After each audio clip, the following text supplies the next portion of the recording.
Hi there, this morning I'm going to be talking to you about Historic Newspapers' new vintage recipe books, which I've been reviewing this week. So these are recipe ideas that come from newspapers from different decades. So we've got 1940s here, 1950s here.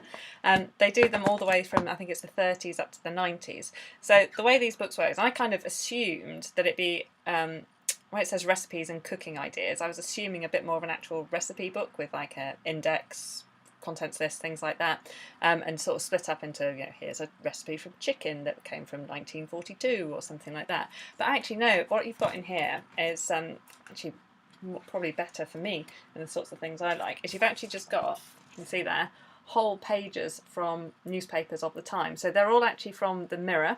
So every single page comes from the Mirror, all different years and things like that.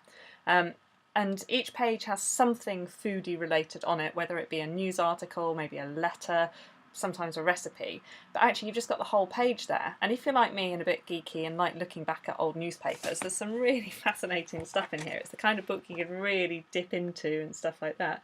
And it's just random. I mean, I love things like all the old adverts and stuff. There's a little one there for Germaline, for instance. There's things like some of the cartoon pages that were in the newspapers from the time. Loads more adverts. There's some of the what are called the live letters, which are answered by the old codgers, and just random stuff in there. I mean, I found one earlier about advice to a gentleman who'd accidentally mixed his colours in with his washing and telling them to use bleach, and it's just random stuff. But I love old stuff like this. I pick up old magazines when I find them in charity shops and at car boot sales and stuff like that. So yeah, I'd say that in a way the title's almost misleading. The fact that it says recipes and cookery ideas means that it might put you off if you're not really into your food side of things. But if you just love looking at random old newspapers, then actually they're a brilliant way of capturing what went on then. So it's like here, there's an advert here for, let's see what they're actually selling. So this is basically a book, you can see that there, Modern Practical Radio and Television, be in tune with modern technique.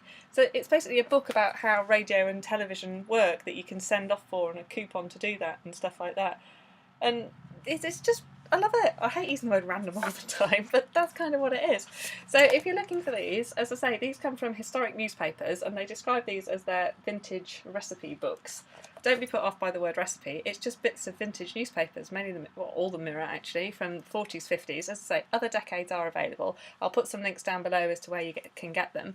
But brilliant for anyone who just loves delving into previous decades and seeing a bit of what was going on. So not your front page headlines, but stuff that was going on further on into the newspaper. So some of the more random stuff, some of the little stories, the adverts, things like that.